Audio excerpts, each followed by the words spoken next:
Alright, Chef Buck here, and today we're gonna do a simple egg bake, kind of a fancy pants looking dish. We're having a leisurely breakfast, because I mean you can cook up eggs and spinach and tomato, boom, lickety split. This is gonna take a little bit longer because we're gonna bake it, but it's gonna be beautiful.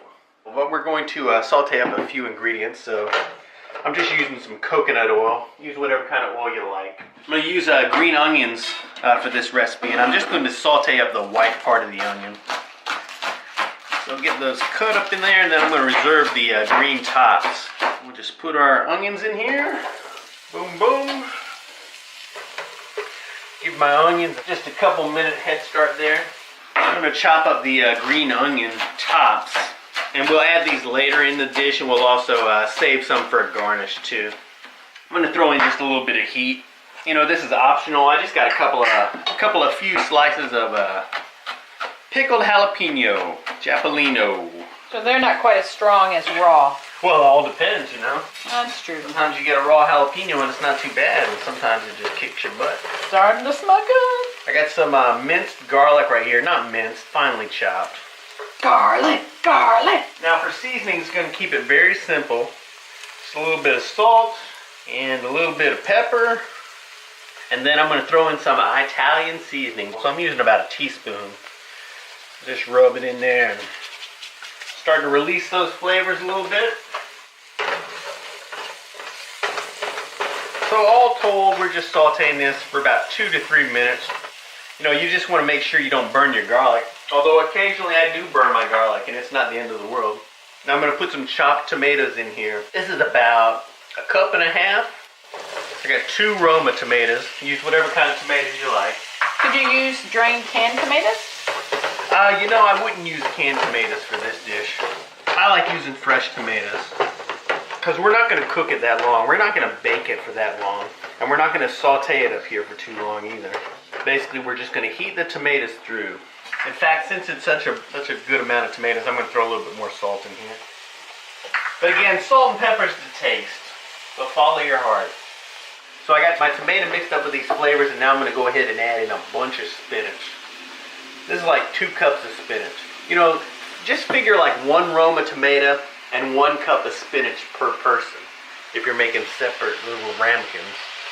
So I'll give this about a minute to wilt down and soften up. Alrighty, so I've had this semi-steaming for about a minute. I'm going to go ahead and throw some of these green onion tops on here, because I don't need all of these for a garnish. And I got a bunch of parsley too. I'm going to save some of this for a garnish. So I'll put about half of it in there. And you can put whatever kind of herbs you like. You know, if you've got fresh thyme, you know, you don't have to use the Italian seasoning. If you've got basil, thyme, cilantro, whatever fresh kind of seasonings and greens you want to put in here. This is a lot of spinach and tomato, and this is going to be the heart of the dish. So I'm going to go ahead and turn the heat off. Come over here and take a peek at our dishes here. Hamburger girl. So I've got my little egg dishes here, and I got them lightly greased up there. And I'm going to put some cheese on the bottom. I got some freshly grated Romano cheese.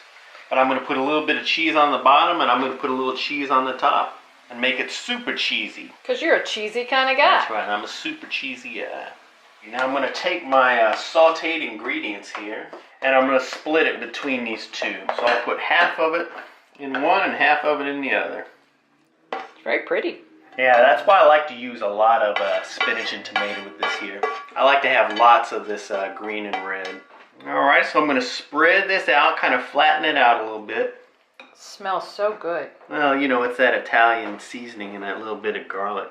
You want to make sure and use a shallow dish for this, or spread it out so it's shallow, because we're not going to bake it for very long. I'm going to put a little bit more cheese on the top here. So you talk about Parmesan or Romano. Those are harder cheeses. Yeah, and they have a lot of flavor. And I'm going to take a little bit of half and half, put on here and creamy it up a bit. And you don't want to put a lot in here, because the tomato and the spinach are going to release some moisture in your dish. So it's already going to be kind of wet. So don't put too much half and half. Alright, so we got our ingredients spread out there. Now I'm going to make a little impression for my eggs to sit, and this will help to strategically place our eggs so they're going to be in the most visually appealing position. You want to be very careful cracking your eggs and putting them on here. You don't want to bust your yolk if you can avoid it, because the whole point of this dish is to make it visually appealing. And if you crack your yolk, you know, you ain't gonna win no beauty contest with that. But if you do crack it, you know, it's not gonna be the end of the world. So now we've got these filled up. We've got it topped with our egg. I'm gonna go ahead and put this on a little pan and slide it in the oven because it'll be easier to handle. So I got my oven heated up to 375, preheated, and I'm just gonna slide it in the oven, let it bake away for 15 to 20 minutes. Alrighty, so they've been going for 15 minutes. Let's see.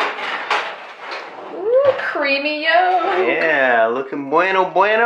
A little jiggly on the top. I'm gonna let them go for 1 more minute. We want our yolks runny, but you want the whites done all the way through, or at least we do. So I'm gonna let it go maybe another minute, maybe another 2 minutes. Alright, so it's been 2 more minutes. Boom, and I think that's where we're gonna call it quits. Because the eggs are gonna continue to cook a little bit once you get them out of there. Because it's super hot, but our yolks are still pretty runny. And plus it's going to be creamy in here because we put the half and half, plus the tomato and the spinach still have moisture in them. So I'm going to move these carefully over to my serving plate. And while it's hot, I'm going to go ahead and sprinkle a little bit more cheese on here. This is optional. Again, you know, just put as much cheese as you like, or no cheese at all. And I got some of my green onion tops for garnish. You can leave the extra parsley off mine. No parsley on yours? What are you, crazy? Alrighty, well I like parsley on mine, so I like all the fresh herbs. And a lot of people they don't have a high opinion of parsley, but I'm a fan of parsley. What are you? The Parsley Advocacy Parsley Society? is the chef buck of herbs. You know, it don't get no respect. Let's go in here and chow down while these are hot. Alrighty, boom. Busted my yolk here, and I got the parsley topping on here. Let's see. Whoa.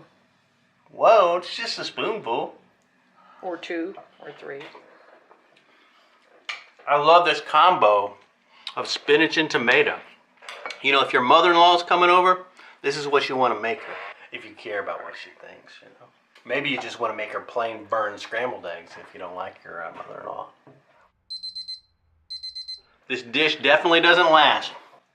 If you want to print it, go to myfoodchannel.com. Print all our recipes there. Thumbs it up. What else should I say? Subscribe. What else?